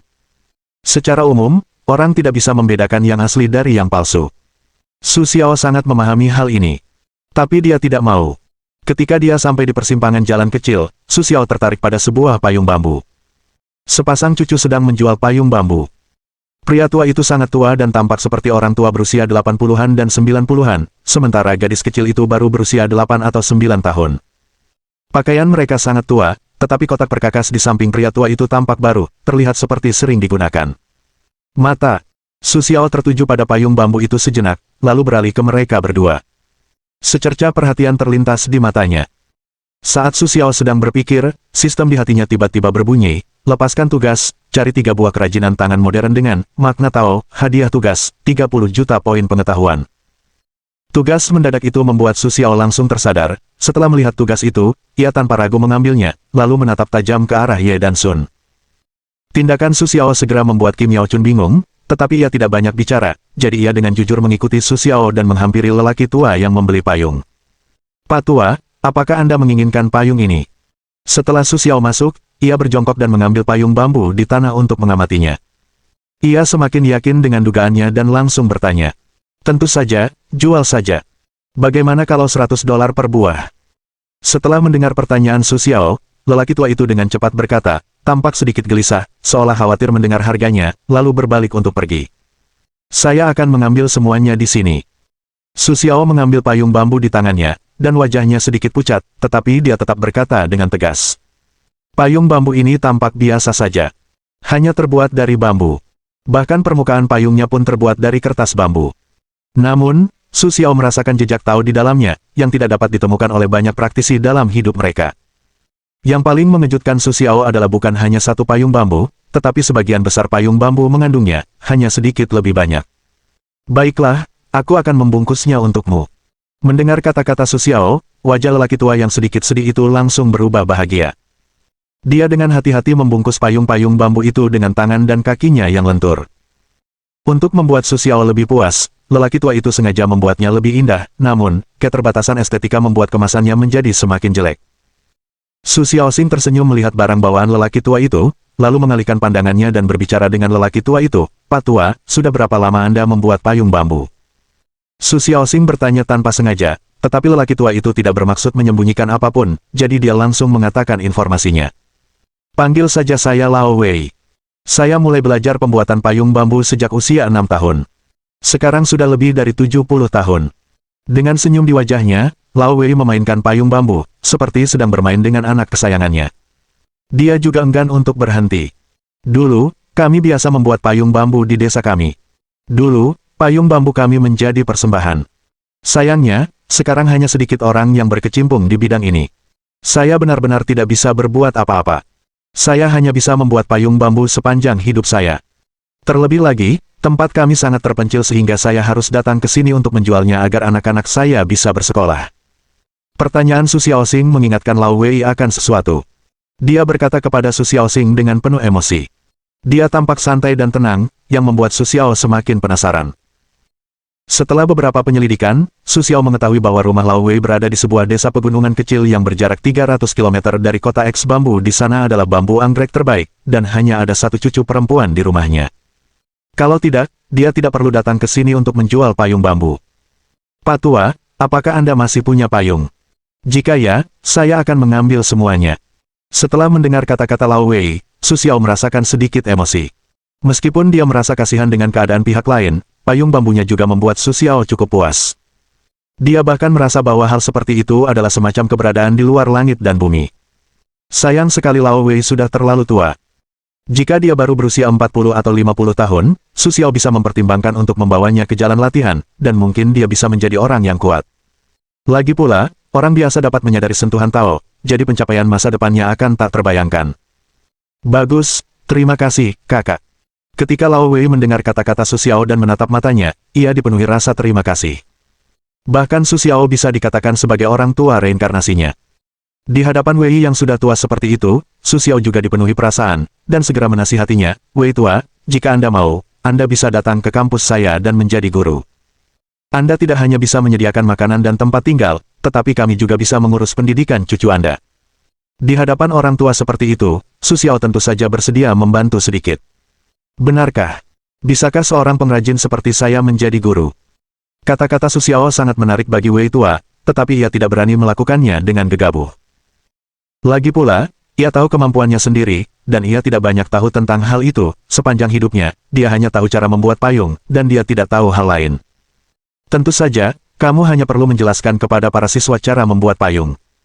Itu benar-benar tidak bagus. Buat saja payung di kelas, dan sekolah akan menyediakan bahannya untukmu. Su Xiao menasihati Lao Wei bahwa Su Xiao sangat menghargai Lao Wei, di satu sisi karena usianya, dan di sisi lain, karena Taoismenya. Selama para siswa itu mempelajari 1 atau 2 poin saja, mereka dapat membuat praktik mereka di masa depan menjadi lebih mudah. Baiklah, aku berjanji padamu. Lao Wei ragu sejenak, dan akhirnya menyetujui usulan Su Xiao. Bagaimanapun, meskipun dia tidak memikirkan dirinya sendiri, dia harus memikirkan cucunya. Dia tidak ingin menunda urusan cucunya. Selama dia memiliki kesempatan, Lao Wei bersedia mencoba. Baiklah, aku akan mengirim seseorang untuk menjemputmu. Ketika Su Xiao mendengar bahwa Wei tua setuju untuk datang, dia juga menunjukkan senyum puas. Dia segera memerintahkan orang untuk datang dan menjemput cucu laki-laki dan perempuan Wei tua ke kampus. Su Xiao bahkan secara khusus memerintahkan Huda untuk menjaga Wei tua dengan baik dan membiarkan Wei tua tinggal di kampus dengan tulus. Setelah menjelaskan semuanya tentang Wei tua, Su Xiao melanjutkan. Melihat Kim Yao Chun, yang masih penuh keraguan, dia bertanya dengan tenang, "Apakah kamu tahu mengapa aku membawa Wei tua ke kampus?" Karena payungnya. Kim Yao Chun terus memikirkan masalah ini, tetapi satu-satunya hal yang membuatnya merasa sedikit mungkin adalah payung Wei tua. Tetapi Kim Yao Chun telah melihat payung Wei tua, dan tidak ada yang aneh tentangnya.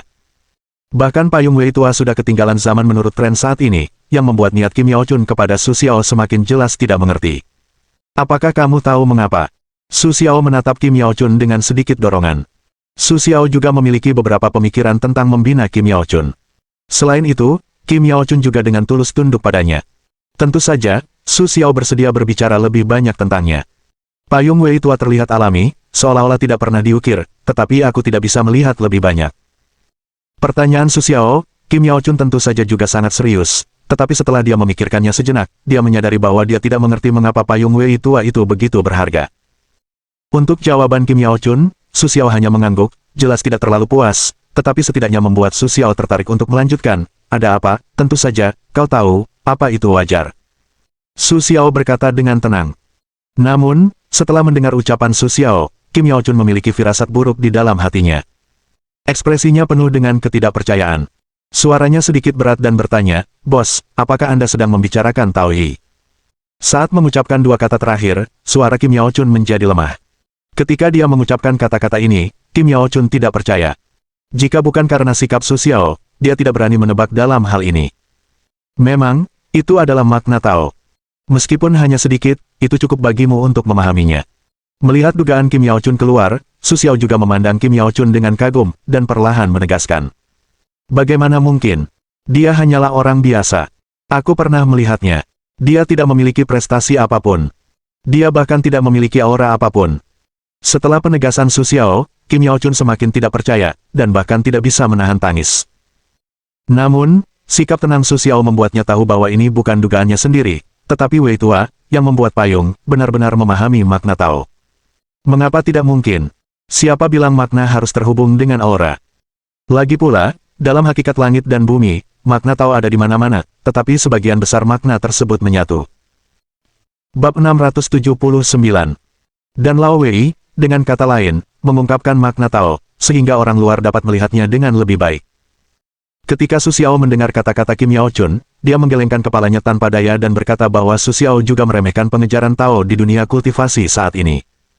Bahkan makna Tao yang mereka kejar tampaknya bagi Su Xiao hanyalah bentuknya saja. Dia tidak memahaminya lebih dalam, seperti yang dikatakan Dong Yuanyo sebelumnya. Pada akhirnya, itu tidak benar. Itu pasti barang mereka. Kata-kata Su Xiao benar-benar mengguncang imajinasi Kim Yao Chun. Bahkan pada akhirnya, dia hanya mengikuti jejak Su Xiao, benar-benar lupa bahwa dia mengundang Su Xiao untuk datang ke sini. Sampai di pintu sebuah toko yang tutup, Su Xiao membuka mulutnya dan bertanya kepada Kim Yao Chun, yang masih belum bisa kembali sadar. Apakah ini tempat yang kau bicarakan? Mendengar pertanyaan Su Xiao, Kim Yao Chun melihat, mengangguk dan berkata, "Bos, ini dia. Ayo masuk." Kim Yao Chun kemudian mengeluarkan undangan berhias emas dan berjalan masuk ke toko bersama Su Xiao. Setelah kejadian sebelumnya, Kim Yao Chun juga merasa sedikit canggung dengan Su Xiao. Dia bahkan tidak tahu seperti apa Su Xiao sebenarnya. Terlalu rumit untuknya. Tentu saja, Su Xiao menyadari penampilan Kim Yao Chun yang rumit dan berubah-ubah, tetapi Su Xiao tidak mempedulikannya. Dia juga sangat memahami konflik besar antara pendidikan masa kecil Kim Yao Chun dan apa yang telah dikatakannya. Hal ini juga membuat hati Su Xiao dipenuhi ide untuk mengubah tren kaku dunia kultivasi saat ini, tetapi bagaimana melakukannya masih belum jelas. Su Xiao perlu memikirkannya. Mereka masuk ke toko dengan ide yang sama sekali berbeda. Setelah memasuki toko, mereka menemukan bahwa itu adalah toko pakaian. Su Xiao dan Kim Yao Chun sama-sama mengenakan pakaian hitam di luar. Setelah mereka sepenuhnya tertutup, mereka dibawa ke ruang bawah tanah di bawah toko. Ada sesuatu yang menarik di sini. Setelah melihat hal-hal seperti itu, Su Xiao juga merasa cukup tertarik. Sayang sekali jubah hitam ini hanya terbuat dari pakaian paling umum, yang tidak dapat menghentikan kesadaran ilahi para biksu. Oleh karena itu, bagi Su Xiao, para biksu ini masih merupakan eksistensi yang luas, dan sama sekali tidak memiliki fungsi tersembunyi. Itu hanya gaya, hanya untuk menciptakan suasana. Kim Yao Chun mendengar maksud perkataan Su Xiao, lalu menjelaskan kepada Su Xiao. Dalam situasi seperti itu, Kim Yao Chun juga merasa sedikit kesal. Namun, karena mereka semua ada di sini, Kim Yao Chun tidak bisa berkata apa-apa lagi. Pada akhirnya, dia hanya bisa menguatkan tekad dan mengajak Su Xiao untuk melanjutkan perjalanan. Mari kita lihat. Mungkin ada beberapa hal baik di sini. Su Xiao berkata dengan maksud yang tidak pasti bahwa alasan dia tinggal di sini adalah karena dia merasakan aura di sini dan bahkan beberapa hal yang menarik minatnya. Inilah juga alasan mengapa Su Xiao bersedia untuk tetap tinggal. Kim Yao Chun tidak mengerti maksud Su Xiao. Dia hanya berpikir bahwa Su Xiao tiba-tiba ingin melihat barang ini. Perusahaan jujur di pihak Su Xiao segera berdiri, berniat menunggu sampai Su Xiao melihat barang-barang itu, lalu langsung membelinya kembali. Lagi pula, semua uang yang digunakan di sini adalah uang kertas. Tidak ada masalah yang perlu diperhatikan sama sekali. Setelah memasuki ruang bawah tanah, Su Xiao dan Kim Yao Chun menemukan bahwa ruang di bawahnya lebih dari 10 kali lipat luas toko. Bisa dikatakan ruang bawah tanah itu seluas seluruh jalan, yang membuat Su Xiao tertarik pada apa yang disebut pasar gelap. Santai saja, dua tamu. 1 jam kemudian, saatnya lelang dimulai. Saat itu, dua tamu bisa pergi ke aula lelang untuk lelang. Petik 2. Ketika mereka sampai di sebuah jalan, pelayan yang mengantar mereka langsung berkata kepada mereka, bahkan mengabaikan tatapan mereka. Kim Yao Chun mengeluarkan beberapa lembar uang, memberikannya kepada pelayan, lalu masuk bersama Su Xiao. "Bos, Anda ingin melihat-lihat dulu di mana?" Kim Yao Chun menatap Su Xiao dan berencana untuk melihat barang-barang apa yang menarik minat Su Xiao di sana, jadi dia membawanya untuk melihat-lihat. "Lihat dulu di sana," Su Xiao berkata sambil menunjuk ke tempat yang ramai. Kemudian dia mengajak Kim Yao Chun berjalan-jalan. Su Xiao juga melihat-lihat barang-barang di pinggir jalan. Meskipun sebagian besar adalah barang antik, hanya sedikit yang memiliki aura, bahkan tidak lengkap. Melihat mata Su Xiao tertuju pada kios, Kim Yao Chun segera menjelaskan kepada Su Xiao, "Bos, di pasar gelap, kecuali mungkin ada barang bagus di lelang, kios-kios lain pada dasarnya disaring, dan yang memiliki daya tarik tidak akan tinggal di sini." Setelah melihat sikap Su Xiao, Kim Yao Chun tahu bahwa Su Xiao belum pernah ke sini lagi di masa depan, dan langsung menjelaskan dengan serius. "Baiklah, aku akan lihat." Su Xiao masih berjalan perlahan di jalan. Meskipun dia berjalan melewati tempat paling ramai di Keilingstone di tengah keramaian, Su Xiao tidak berhenti. Setelah perjalanan panjang, Su Xiao berhenti di depan sebuah kios barang antik yang jelas-jelas antik. Bahkan jika pemilik kios melihat Su Xiao berhenti, dia tidak bereaksi. Dia tetap tenang dan merokok. "Bos, bagaimana Anda menjual barang-barang ini?" Su Xiao melihat semua barang di kios dan langsung bertanya. Anda ingin semua barang ini? Pertanyaan Su Xiao membuat pemilik kios juga terdiam sejenak, segera menjadi sedikit antusias, buru-buru bertanya. Sebutkan harganya. Su tersenyum, terlihat tenang dan melirik pemilik kios, yang membuat pemilik kios yang awalnya ingin membuka mulutnya merasa takut. Dia tidak berani mengatakan apapun, dan segera memberikan harga yang wajar. 50 juta, jika Anda mau, ambil semuanya. Meskipun pemilik kios tidak membuka mulutnya, dia juga memberikan ruang untuk tawar-menawar. Oke, kartu kredit atau transfer. Bagi Su Xiao, uang kertas itu seperti kertas bekas. Dia sama sekali tidak peduli. Dia langsung bertanya kepada pemilik kios. Sikap ceria Su Xiao membuat pemilik kios semakin antusias. Dia dengan cepat berkata, transfer saja uangnya. Ini harta keberuntungan. Anda bisa mentransfer uang dengan menyapunya. Setelah itu, pemilik kios mengemas semua barang di atas kiosnya, bahkan beberapa barang bagus di bawah kios, meletakkannya di depan Su Xiao dan berkata, semua barang saya ada di sini. Apakah ada yang kurang? Su tersenyum dan melirik barang-barang yang diletakkan oleh pemilik kios. Semuanya mengandung sedikit aura. Yang terpenting adalah semuanya lengkap. Dia sedikit menyukai pemilik kios itu. Dia langsung berkata, jika Anda memiliki barang bagus di masa depan, Anda dapat langsung menemui orang ini dan berdagang dengannya. Harganya tidak akan merugikan Anda. Setelah Su Xiao selesai, dia langsung pergi. Kim Yao Chun mengambil paket besar itu dan mengikuti Su Xiao. Setelah Su Xiao pergi, para pemilik kios tidak kembali, tetapi ketika mereka melihat kios kosong di depan mereka, mereka tidak bisa menahan senyum cerah di wajah mereka. Para pemilik kios di dekatnya, menatap matanya, juga penuh iri. Bos, apa bagusnya barang-barang ini? Kim Yao Chun tidak mengerti tindakan Su Xiao. Apa yang dibawa pemilik kios itu tidak bagus. Bahkan bagian yang paling berharga hanyalah beberapa alat sihir biasa. Dia benar-benar tidak mengerti tujuan tindakan Su Xiao. Tentu saja ada barang bagus. Cari ruangan dan aku akan menunjukkannya padamu. Su Xiao berkata dengan santai, dan langsung pergi ke sebuah ruangan, membuka paket besar itu, dan menemukan sebuah batu hitam biasa. Di bawah cahaya, batu itu bersinar dengan sedikit cahaya yang mempesona. Namun, Kim Yao Chun tidak melihat sesuatu yang aneh. Dia segera menatap Su Xiao dan bertanya, Bos, apa yang salah dengan batu ini? Meskipun ada jejak aura pada batu ini, di mata para praktisi ini, itu hanyalah kombinasi jangka panjang dari aura dan beberapa aura. Tidak ada yang istimewa tentang itu. Melihat Kim Yao Chun masih tidak mengerti, Su Xiao menggelengkan kepalanya dan berkata perlahan, ini adalah kristal hati obsidian. Aku tidak menyangka akan menemukan hal sebagus ini di sini. Su tertawa sambil memainkan kristal hati obsidian di tangannya, ekspresi wajahnya tampak tenang. Namun, setelah mendengar kata-kata Su Xiao, Kim Yao Chun langsung membeku di tempatnya. Dia tentu tahu bahwa obsidian adalah batu tingkat 7. Nilai 1 gramnya sekitar 100.000 batu spiritual. Dia belum pernah mendengar tentang kristal hati obsidian. Namun, jika benda ini bisa disebut dengan nama itu, nilainya tidak akan kalah dengan obsidian, yang membuat Kim Yao Chun memandang batu biasa itu dengan penuh semangat. Ia segera berkata kepada Su Xiao dengan penuh emosi, Bos, penglihatanmu cukup bagus. Su Xiao dapat melihat benda-benda berharga seperti itu, yang membuat Kim Yao Chun harus mengagumi Su Xiao.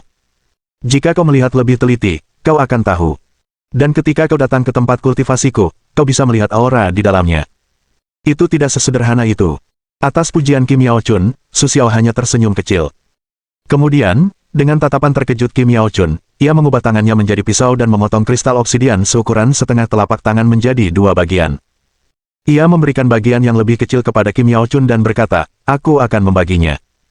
Setelah itu, tanpa menunggu reaksi Kim Yao Chun, Su Xiao langsung meletakkan benda-benda itu di atas meja. Bab 680. Bos, saya tidak memberikan apapun. Saya tidak harus menerimanya. Kim Yao Chun tampak sedikit enggan melihat kristal hati obsidian di depannya. Meskipun Kim Yao Chun ingin mengambil barang-barang itu secara langsung, dia tahu betul apa yang dia butuhkan. Dibandingkan dengan godaan di depannya, perhatian Su Xiao adalah hal yang paling penting. Kim Yao Chun tentu saja tidak ingin kehilangan hal-hal besar demi hal-hal kecil.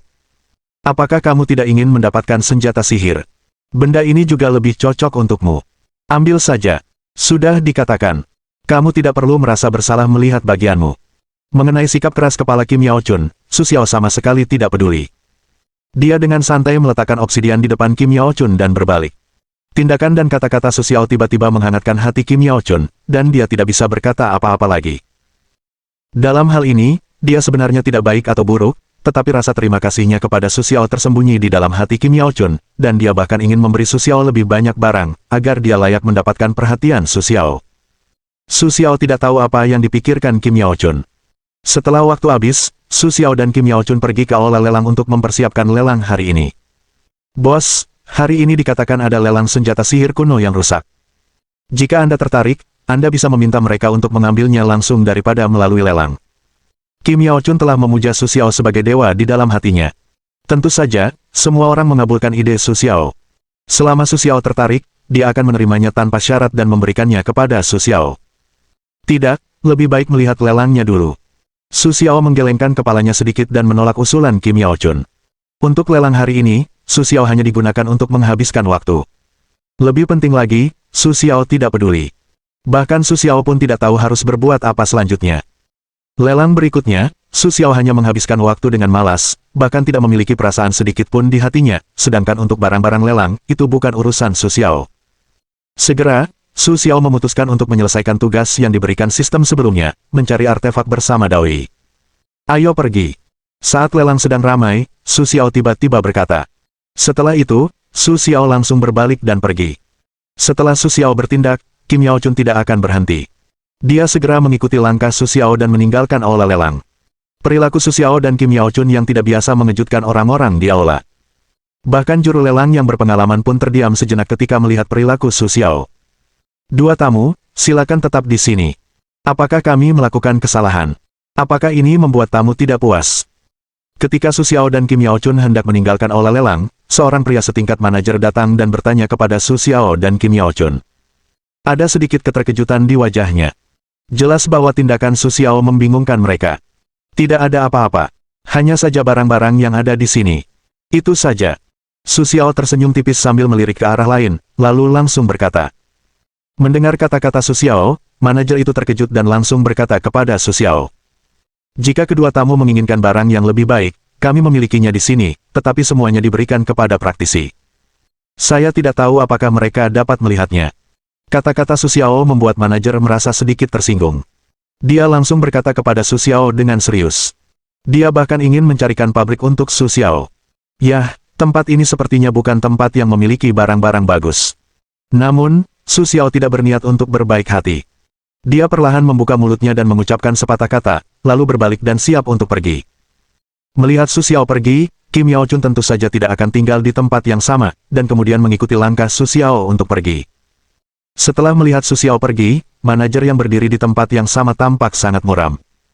Ada bayangan kesedihan di matanya.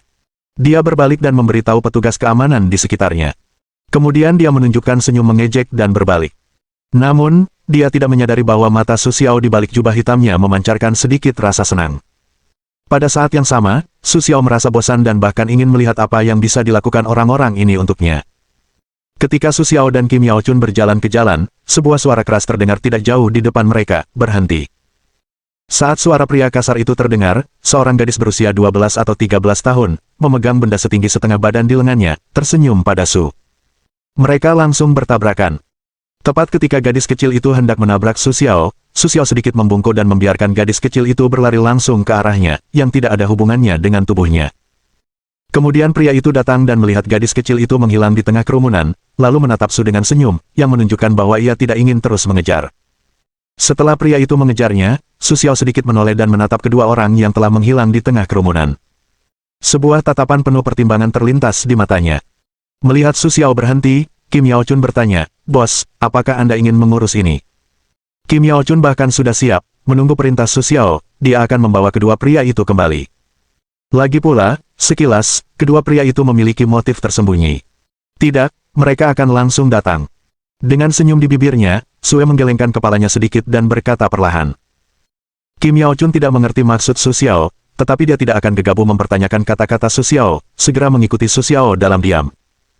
Benar saja, ketika Su Xiao dan Kim Yao Chun hendak berjalan keluar jalan, sebuah van berhenti di depan Su Xiao. Tiga pria besar keluar dari van dan langsung mengepung Su Xiao dan Kim Yao Chun. Dengan senyum tipis di wajah mereka berkata kepada Su Xiao, "Naik dan hadapi kami." Pemimpin pria besar itu, dengan tato naga dan harimau di kedua lengannya, tampak menakutkan. Melihat pemandangan ini, para turis di dekatnya bahkan tidak berani memanggil polisi kepada Su Xiao dan yang lainnya, jadi mereka segera pergi dari sini karena takut akan terlibat. Siapa kalian? Su Xiao sedikit mengangkat kelopak matanya dan bertanya dengan acuh tak acuh. Awalnya, Su Xiao tidak ingin pergi terlalu jauh. Lagi pula, tidak mudah untuk keluar dan berbaur. Tapi dia tidak menyangka orang-orang ini benar-benar berani maju sejengkal pun. Apakah dia benar-benar berpikir bahwa jika dia tidak menggerakkan mereka, mereka benar-benar takut pada mereka? Kau akan tahu nanti. Pria di depan itu jelas tidak sabar. Setelah beberapa kata, dia ingin langsung membawa Su Xiao ke dalam mobil. Namun, ketika dia menarik lengan Su Xiao, dia menyadari bahwa dia sama sekali tidak mengerti. Rasanya seperti semut kecil menarik gunung yang menjulang tinggi. Ini membuat pria itu langsung memiliki firasat buruk. Itu merepotkan. Su Xiao dengan santai menarik lengan bajunya, membuat pria itu langsung jatuh ke tanah, bahkan tidak bisa berdiri. Suruh orang-orangmu keluar, atau kau akan tinggal di sini sampai musim dingin. Su Xiao melirik pria yang ketakutan itu, lalu pergi, tetapi ketiga orang di tempat yang sama-sama sekali tidak bisa bergerak. Bos, kenapa tidak langsung selesaikan masalah ini? Kim Yao Chun menatap Su Xiao dengan heran dan bertanya. Dia tidak mengira Su Xiao adalah orang yang berhati lembut. Sangat mudah untuk mengetahui apa yang ada di balik layar dengan kemampuan Su Xiao. Orang di balik layar pasti orang dari kampus, kata Su Xiao acuh tak acuh. Namun, Kim Yao Chun langsung mengerti maksud Su Xiao ketika mendengar ini. Bos, Anda sangat berhati-hati. Kim Yao Chun juga tahu bahwa jika Su Xiao benar-benar tidak peduli, dia tidak akan begitu berbelas kasih. Hanya saja orang di balik layar, Kim Yao Chun, juga tidak puas. Namun, masalah ini tidak ada hubungannya dengan Kim Yao Chun. Su Xiao segera mengesampingkan masalah ini dan kembali ke kampus. Setelah kembali ke kampus, Su Xiao menemui Huda dan hanya mengatakan satu atau dua hal. Jika Huda punya waktu, dia akan menangani masalah ini. Dalam perjalanan pulang, Su Xiao tak henti-hentinya memikirkan bagaimana cara menangani masalah ini, dan yang terpenting, bagaimana menyelesaikan tugas sistem. Bos. Saat Su Xiao tenggelam dalam pikirannya dan bergegas ke kantor, sebuah suara familiar menginterupsi langkahnya. Luo Qing. Su Xiao berhenti mendadak dan menatap Luo Qing yang berdiri di sampingnya menyapa. Dia bertanya dengan heran. Su Xiao merasa tatapan Luo Qing sedikit linglung, seolah-olah dia telah bertemu sesuatu yang tidak dapat diterima. Saat menyapanya, dia merasa acuh tak acuh. Saat melihat Luo Qing sekarang, Su Xiao masih merasa bersalah. Bagaimanapun, sebagai gurunya, dia tidak hanya perlu memperhatikan pembelajaran Luo Qing, tetapi juga kesehatan fisik dan mentalnya, yang merupakan hal yang perlu diperhatikan Su Xiao. Dulu, hal semacam ini biasanya ditangani oleh Huda untuk membantu Su Xiao. Sekarang, karena Huda sedang pergi, Su Xiao harus mengerjakan tugas ini. Luo Qing, apakah kamu baik-baik saja sekarang? Tanya Su Xiao sambil tersenyum. Su Xiao tidak memiliki banyak pengalaman dalam mendidik siswa. Dia selalu berpegang pada cara mengawasi Luo Qing. Selain itu, Su Xiao terlalu sibuk untuk bertukar pikiran dengan Luo Qing. Tidak, Luo Qing mendengar pertanyaan Su Xiao, sedikit terkejut menatap Su Xiao, lalu teringat hal yang baru saja diketahui Luo Qing, mungkin ada perasaan tidak nyaman dan bertentangan di hatinya. Kalau begitu, kemarilah ke kantorku, kata Su Xiao kepada Luo Qing. Mohon dukungan dari omom ante-ante sekalian, buat subscribe atau sharekan novel Mimin ke Facebook kalian, agar channel Mimin bisa terus berkembang. Dengan begitu, Mimin bisa lebih semangat untuk up novel seru lain ke depannya. Buat teman-teman yang sudah subscribe dan sharekan novel Mimin, Mimin ucapkan terima kasih sebanyak-banyaknya. Sekiranya teman-teman menghadapi masalah video diputar dalam bahasa Inggris, coba tukar kepada bahasa Indonesia original melalui cara ini. Semasa mendengarkan, pencet tombol setting di atas kanan video, pilih audio track dan tukar bahasa.